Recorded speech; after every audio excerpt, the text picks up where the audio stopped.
Wendover Gorge, Chapter 6, First Part. In this era, there were swords that could cut through stone, and there were also those that could slice steel. However, they chose their masters. Cutting through stone and slicing steel were skills for an expert. At present, even out on a frontier choked with warriors and superhuman hunters, there was no woman who was known to slash through stone. Now, bringing her blade straight down on the marker, Aria sliced halfway through it without meeting any real resistance, then brought her arm back again. Suddenly she realized that everything had ended. Around her were none of those who weighed. The lights were out in each of the homes, all of which had become dilapidated ruins. "Meeker!" the huntress called out. "Miss Aria." He immediately replied. He was close. Just as she was about to walk toward his voice, 3 cyborg horses came into view far down the road. A figure in a black coat rode one, and Meeker was on another. The third was Aria's steed, and they galloped up, and then Meeker jumped down and threw his arms around Aria's neck. And the girl bore his weight through sheer joy. "You're not hurt, are you?" "No problem. It was looking bad, but Dee saved me." "Oh, that's right. He was here too." And the gorgeous hunter stood quietly before the two of them. "How do you know to cut through that stone marker?" And the question made the boy turn and look at Dee. "Go ahead and tell us. It was all you were doing." And though the hunter's voice was steely, it somehow seemed gentle.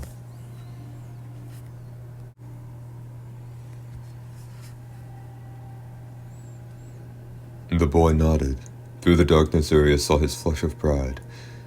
In my dad's room, there were a bunch of really old books. One of them was called Frontier Evils and Their Means of Destruction, based on oral tradition. It was about all kinds of demons and monsters, how to get away from them, how to hide from them, and even a little bit about how to slay them. Up till now, no one's known how to get rid of those who wait. That must have been a pretty old book.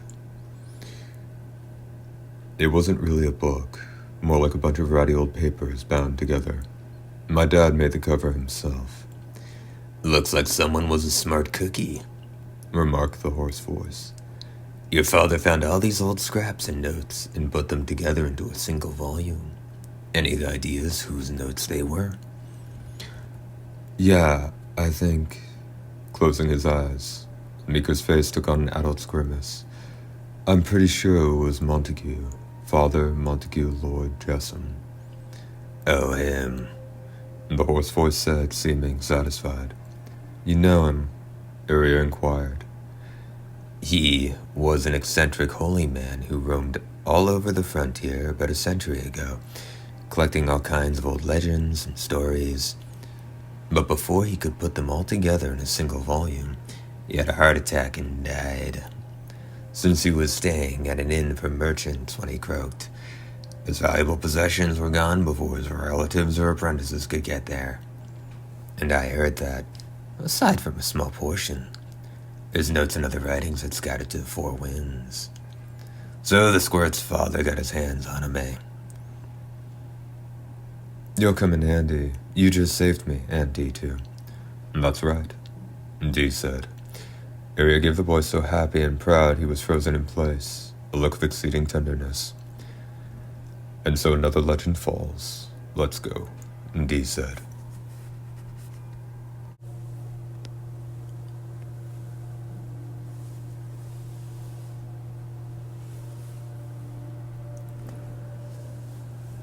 When they were just shy of the village gates, Aria pressed her hand against her chest and halted her horse. "Oh no. I wonder if I could have dropped it. Go on ahead." "What is it?" Meeker inquired with concern. Giving him a wry grin, she replied, "Present from my mom. A bitty little pendant. The chain must have snapped while I was fighting. It's probably no use, but I'll try to find it anyway. I'll catch up with you soon." "We'll wait 15 minutes. Dee said matter-of-factly. "Roger that." Wheeling her steed around, the warrior woman galloped off into the depths of the darkness. Dee and Meeker decided to wait by the entrance. The gates were rotting away. After waiting 15 minutes, Dee murmured in a tone so faint Meeker couldn't hear, "She's gone, isn't she?" "That noble?" Even the horse's voice sounded tense. Viscount, most likely. How do you manage it? Ask him. The horse's voice groaned. If he was in the village, he would have had to deal with those who wait too. You suppose he worked his spell from outside? Listen closely, Dee said. I don't get it. The horse's voice replied several seconds later. They're already 3 miles away, so... The horse's voice buttoned its lip but quickly continued. Oh, here comes something else. Dee's left hand shot out. There was a dull thud and his fist grasped a single silver arrow. And there's a thread tied to the head of this arrow. Seems like you've got all kinds of handy acquaintances.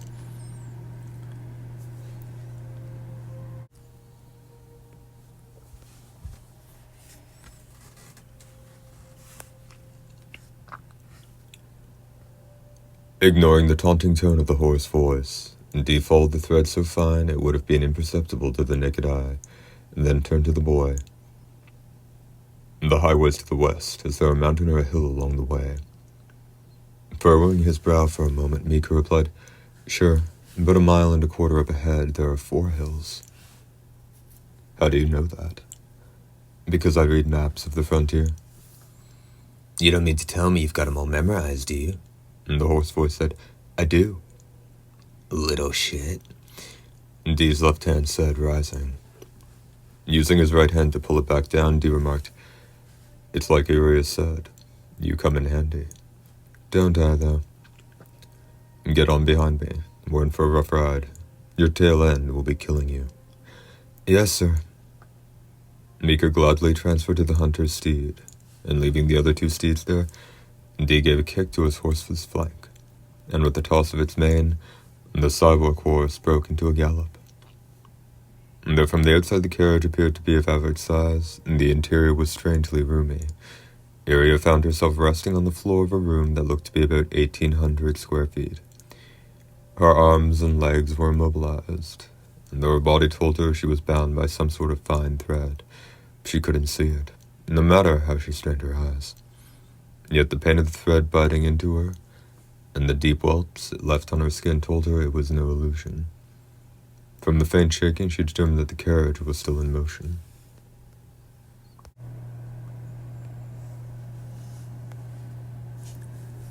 And beyond a few sofas and tables, a wide staircase rose in an elegant spiral. Iria no longer found it odd that a carriage that looked from the outside like it would have room for just 4 occupants had a second story. As she was thinking about how she was going to escape, a figure in a black cape came down the stairs. Send another dummy? She asked.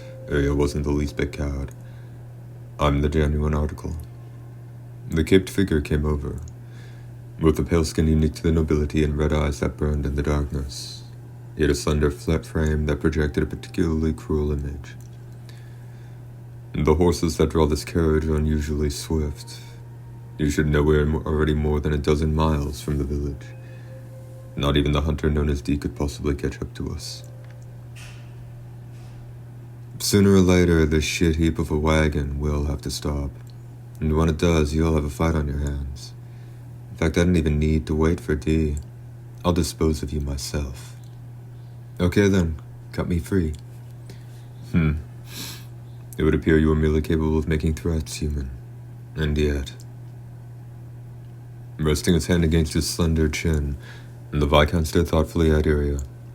Huntress though she was, the look was unsettling enough to freeze her solid. The Viscount quickly bent over and gazed at the nape of Iria's neck. Though she tried to resist, her body was still bound tight. Iria was seized by the fear of those vile fangs piercing her pale throat.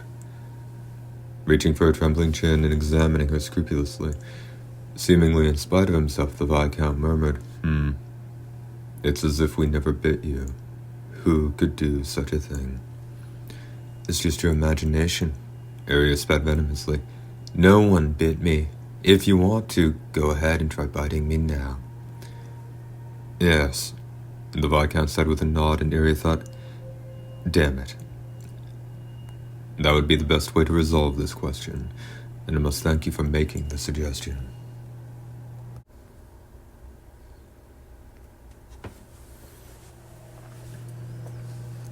He smirked, stark fangs gleaming behind his lips. Save your thanks for your son in hell. Regrettably, I have neither a wife nor a son. Therefore, I was able to join my compatriots night in and night out for the delightful sport of feasting on human blood, as I did when we called on your home. Do you mean to say that was a game for you? Arya asked in a voice like a crone's. What else would it be? Killing your parents and abducting your siblings was merely a caprice. There was no need to tear open their throats, and we hardly wanted for servants. Give me back my father. Arya's voice trembled. A torrent of almost insane rage surged through her supple form, trying to transform it into wrought iron. Give me back my mother and my brothers. Give me back my little sister. And what should the noble do but nod? Very well. In Vinmel I told you as much. Now I shall reunite you. Jan! The Viscount's grin broadened. His right arm rose, his cape riding the staircase from Arya's view. Peering into her eyes, which had become vacant the instant she heard Jan's name, the nobleman grinned viciously. His cape quickly came down again. First part end. Second part. At the foot of the stairs stood a young man, short but sturdily built. He was dressed in rough clothes and sported close-cropped hair. For a second, Arya thought her brother must have just come home from a hunting trip, and the kiss of the nobility had prevented the years from changing him. For your benefit, I've had him don the same clothes he wore that evening. Here you are, brother and sister, reunited by chance after all these years. And we have plenty of time. By all means, please get reacquainted.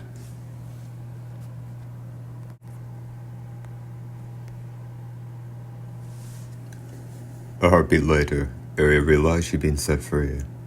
As she leapt to her feet with lightning speed, she saw the caped figure vanish into the depths of the darkness. Big brothers and little sisters are a thing for the world of humans. I look forward to seeing what becomes of the bond between you now that one of you is a servant of the nobility. Arya. The mere sound of his voice left Arya feeling dizzy. Jan. You've got to pull yourself together, a tiny voice whispered to her, but its tone was also vacant and dazed. Arya, you're all grown up, aren't you? Jan broke into a grin. It was the same warm and dependable smile she remembered from days of old. Her older brother had carried a weapon as heavy as their father's since the time he was 10, and used it to bag game, just as big too. Taciturn by nature, he was warned by their mother that folks would take him for a mute, but with his evening drink, he would give them a friendly grin, and every time he did, Arya realized it was a treasure. What have you been doing all this time? Are Mom and Dad doing well? No, Arya replied, shaking her head. What are you talking about? The night the nobles came, their throats were ripped open. They're dead. You, Paul, Chulos, and Maggie all got bitten and were carried off. I was the only one they didn't bite. That is a lie, Jan said sadly. Why do you say that? It's true. I don't remember it happening. And look at my throat. There's not a mark on it, is there? I saw it, Arya. I watched the great Langland drink your blood. We'd all be bitten already. You were the last, and then they carried all of us off.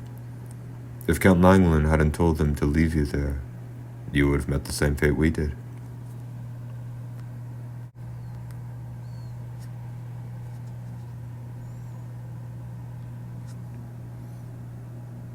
No, you must be remembering it wrong, Jan.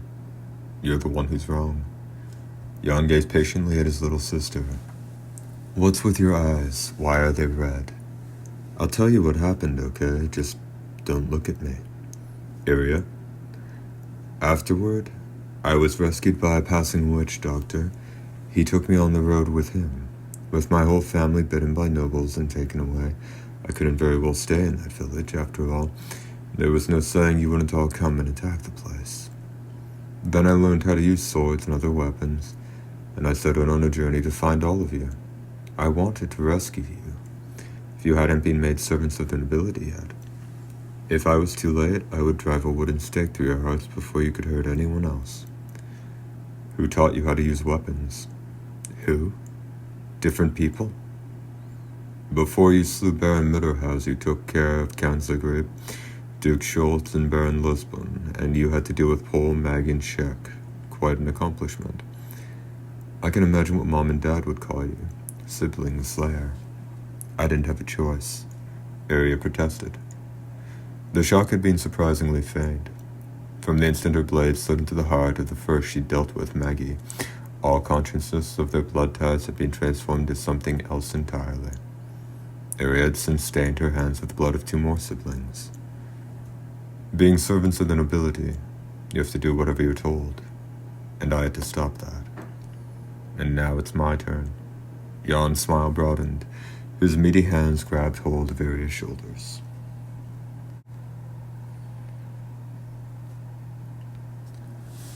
I know how you feel about me, her older brother said. What's he talking about? Terror squirmed somewhere in Aria's heart. I knew perfectly well how you viewed me, but there's no way I could accept it. After all, we're brother and sister. His rugged face drew closer. In the old days, he'd often smelled of sweat. Now, however, he carried the stench of blood. But things are different now. You don't have to hide anything, Aria. I like you too. Jan, don't talk craziness. Why can't brothers and sisters be together? Who decided that? That's a human rule, isn't it? Before Aria's brother's face approached hers, his powerful chest crushed against her breasts. His waist melted with hers, and her brother's hand slid from her shoulders to her back. Aria couldn't shut her eyes. We saw those of Jan as they glowed burning red like coals. Aria's right hand went for the dagger on her hip. It was still there, not because the Viscount hadn't noticed it, but rather because the nobleman considered Aria to be a slip of a girl who posed no threat to him. Her weapons had been left alone, and even her longsword had been placed on the floor by her side. Aria. Her brother sought her lips. Aria didn't refuse him. Even when her brother reached for the hand she used to grip her dagger, she didn't fight him. Her brother was far more passionate than she'd imagined back in those distant days. He sucked against Aria's lips so hard it seemed he'd pull them right off, and their teeth made a noise as they banged together. And then, there was a scream that fell short of words. Jan leapt back, bright blood gushing from between the fingers pressed to his mouth. His tongue had been bitten clean off. As he stood there frozen with surprise, a dagger plunged into his throat, and while he staggered backward, Aria pounced on him with her sword in one hand and split her own brother from the top of the head right down to the crotch.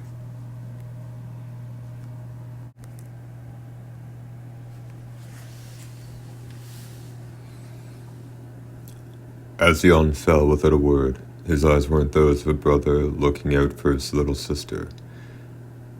As if to escape those eyes crazed by loathing and hunger, Aria made a second swipe, this one from the side, and her older brother, split crosswise from the base of his throat, flew into the air. Still breathing easily, Aria raced over to the shuddering body, reversing her grip on the longsword and dealing the final blow to the still pulsating heart. This comes as a surprise, said the Viscount, his voice drifting out from nowhere in particular, and yet Aria remained facing straight ahead, her face a mask devoid of all emotion as she sheathed her blade. I would have thought your feeling for your brother would trump your pride as a hunter, but I see how callously you cut him down. Your great accomplishments up until this point are understandable. Another notch for your belt, sibling slayer. Acting dazed and compliant and biting his tongue off. Whoever could have taught you such a tactic? Ignoring him, Aria mouthed a farewell prayer, then turned to the staircase. There on the landing, halfway up, stood the Viscount. Is that how you put your relations at peace? Who did you learn this from, and who will you pass it on to? You're a deeply troubled girl. However, I admire your resolve, your cold-bloodedness. Be mine, child, and then you shall be able to call in the true power that the lords and deities or whoever granted you. He wasn't joking. The look in the Viscount's eye was the same he'd give any beloved noblewoman. Look into my eyes. That is what I would normally tell you, But you were unperturbed by the noble's gaze of your brother. It would seem I have no choice but to resort to force. Child, are you prepared to do battle with Viscount Albidozan? Come and get it, Iria responded with a terrible gleam in her eye.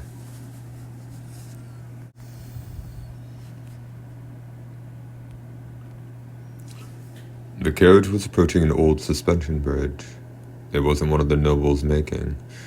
About a century earlier, this 600-foot bridge had been designed by humans and fashioned from wood, steel, and cables. The iron plates and bolts supporting it were rusted and loose, leaving it in such poor shape some joked about whether it would support the weight of a crossing baby. What would happen when the noble's carriage rode onto it, or if it were struck with a single arrow for that matter. A silver arrow scored a direct hit on the floorboard, near the center of the bridge, while the carriage was still 100 yards shy of it. An arrow made of silver. Just one. Who would have thought it capable of such destruction? The instant the arrow found its mark, all the nuts and bolts securing the bridge shot into the air, and that was just the start. It was unclear what kind of damage the bridge had received, but it was now pulled back in the direction the arrow had come from, and a few seconds later it plunged toward the rapids 300 feet below, twisting and turning like a dying serpent, even though no one was present to witness its throes. It was about 10 minutes later that Dee caught up with the carriage, halted some 20 yards from the cliff. No matter what the speed of his cyborg horse might have been, it's hard to believe how quickly he'd erased the carriage's lead of a dozen miles. Going straight over to the carriage, Dee checked the interior and promptly returned. She's not there, he told Meeker, who was crestfallen. Before the boy could ask where she'd gone, the hoarse voice said, "A terrific amount of energy was released here. Before we arrived, a fight of some sort took place." Dee looked around. What had happened? The rocky cliffs and forest either side of the road had been wiped away, leaving flatland for as far as the eye could see. The plain was so vast, anyone who hadn't known about the existence of the cliffs or forest would have thought about building a home there.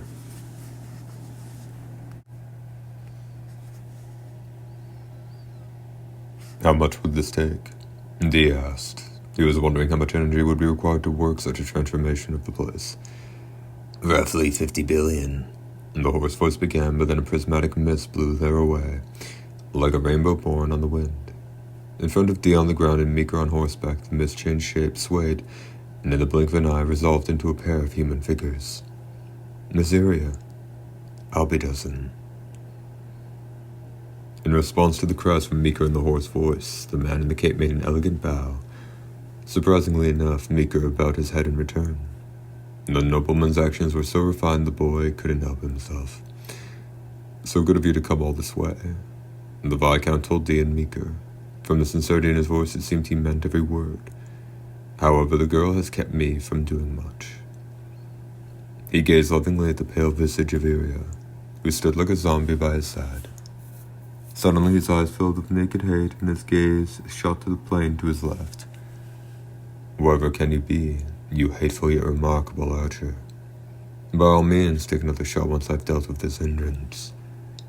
The bridge was shot out, Dee said, seeming to glean the truth. "With but a single arrow. My driver and the guard both plunged into the ravine below. Then you can go and join them." A silver flash shot up from Dee's back. The blade came out without a single wasted movement. Powder and all the colors of the rainbow flew through the air. And the second the blade had split his head, both Viscount and Iria had turned to dust.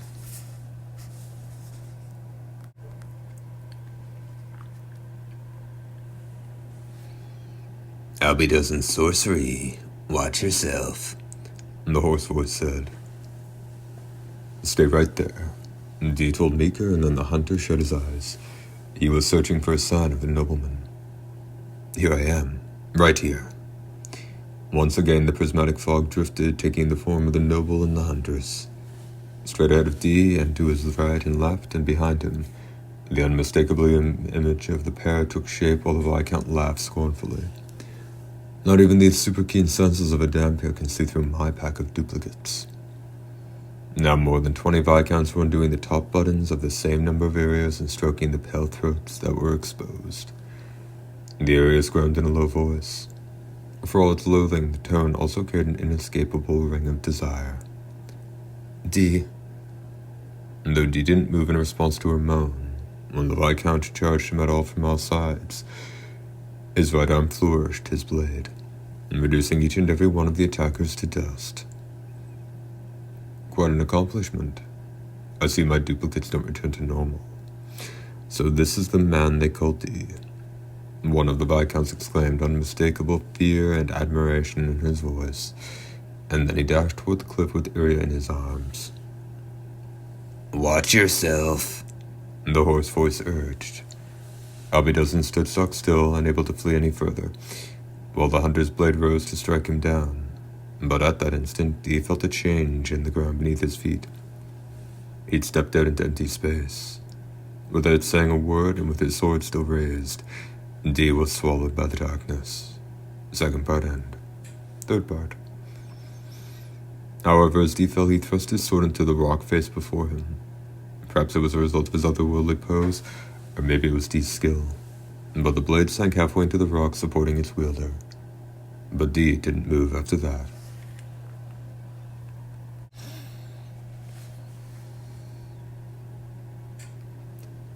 With no footing for a leap forward, he was left hanging in midair, literally high and dry, as the saying went.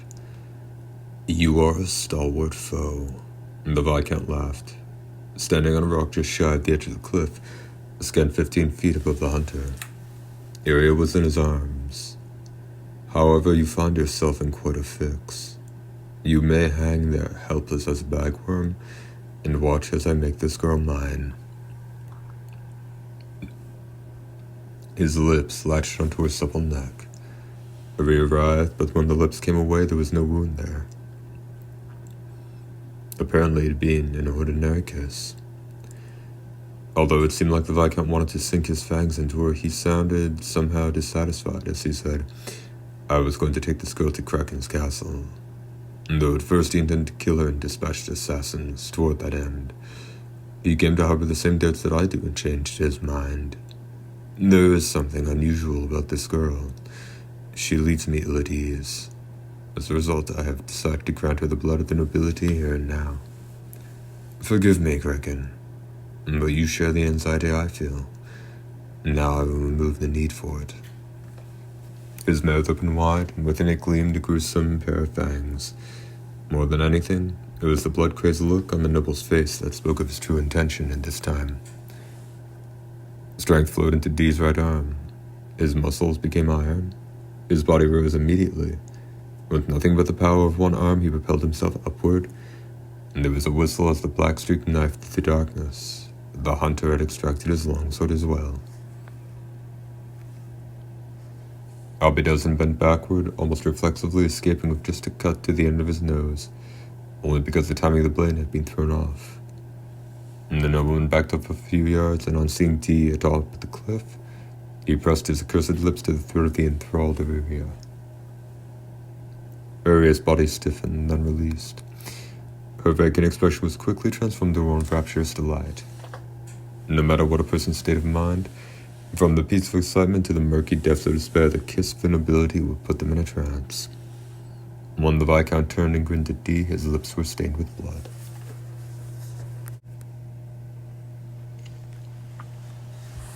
Licking them, the nobleman lifted Iria with the intent to hurl her at the charging hunter. In his hands, the huntress's body spun agilely. Ugh! The nobleman grunted and froze in his tracks. Iria had landed behind him and plunged her dagger through his heart from the back, while D's blade raced forward, bringing with it the cruel crunch of severed vertebrae. As the Viscount's head sailed through the air in a gentle parabola and dropped into the gorge, it rotted away, turning to dust. D looked down at the noble's equally dusty cape without a word and then crouched by Iria's side. Do you remember now? Some time passed before Iria looked up. Her expression was one of extreme fatigue, and she looked around dazedly. But on noticing the items at her feet, she finally expressed surprise. This is the Viscount's. D, did you do that to him? D looked down at his left hand. She ain't tugging your chain. She's had her memory wiped clean. the hoarse voice said. Closing her eyes almost as if she'd been wounded, Iria said, "My memory's wiped clean. Did I do something?" "You slew the Viscount," said Dee. "What?" Iria exclaimed, her face slowly contorting with shock. "But before you did, he fed on you. Though there are no marks on your neck, it's like you were never bitten." "What do you mean? You're telling me I was bitten, but there's no wound on my throat? You must have seen it wrong then." "Of everything you've said, there's just one name whose meaning remains unclear. It might be tied to a missing memory." "What name?" "Alucard." Iria squinted her eyes, poring through her memories, but she quickly shook her head.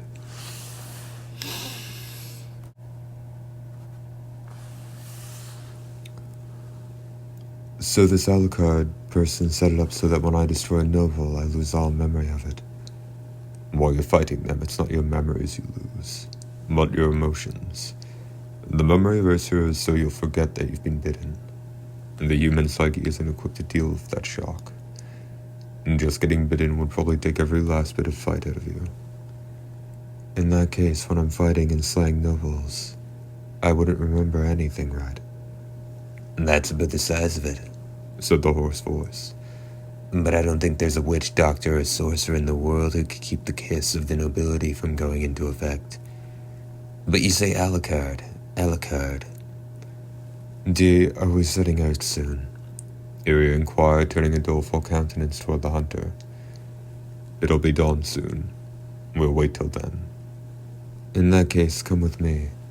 My brother's remains are in the carriage." He was a pile of dust and rotting bones on the floor. Putting them into her big brother's jacket, Iria left the carriage and went to the edge of the cliff.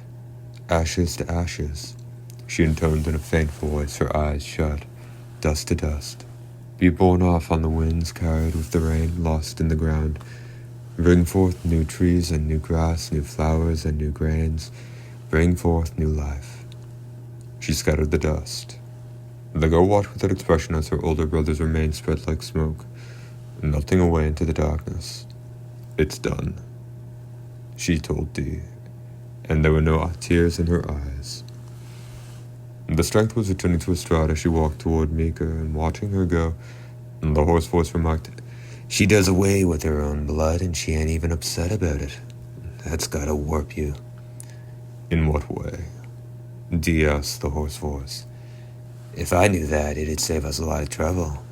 It's lousy for her, but hopefully it'll work out good for us."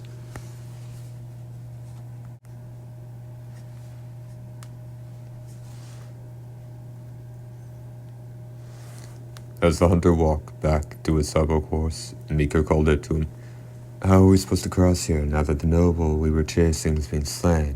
Will we turn back?" "No, we'll keep going this way." Looking at Dee with utter disbelief, Iria said, "We'll fall." Still facing the cliffs on the opposite side, Dee said, "Load the horse onto the back of the carriage. And the interior is an area of distorted space. You could fit 10,000 of them in there." "What do we do then?" Giving no reply, Dee went back into the carriage, and then quickly returned with a spool of wire over her shoulder. "What are you going to do?" Iria's voice carried a tone that said, "You can't be serious." "The supports are still there." In the darkness, the black iron supports that had secured the web of cables at both ends of the suspension bridge still towered on either cliff. Walking over to the brink of the cliff with the massive spool of steel wire, which must have weighed hundreds of pounds, Dee faced the opposite cliff and uncoiled about 5 yards of wire that had begun to twirl over his head like a lasso. Iria muttered to herself something about how he must be joking, but her remarks were obliterated by a forceful whistle in the wind, and it wasn't the whispering of a breeze, it was the angry howls of a gale. Even before Iria and Mika could react, the silent coursers backed away. Dee's right hand shot out, and the 2mm wire flew like a javelin to support on the other side, which it curled around as if it were a snake. It was a distance of over 600 feet. Giving a good tug to test its strength, Dee drew his sword and easily cut the wire with about 5 yards to spare, which he then wrapped around a support on their side of the cliff. Once the entire procedure had been repeated, There were 2 thin wires bridging the cliffs.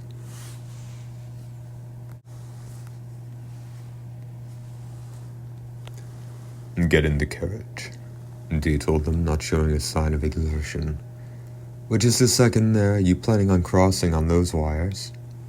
Mika looked pale, even in the darkness of night. There had a distinct look of fear on her face. "Let's go," Dee said, mounting one of the cyborg horses and heading for the carriage. A few minutes later, the carriage began to race across the new bridge. It looked for all the world like it was flying above the abyss. Chapter 6 End.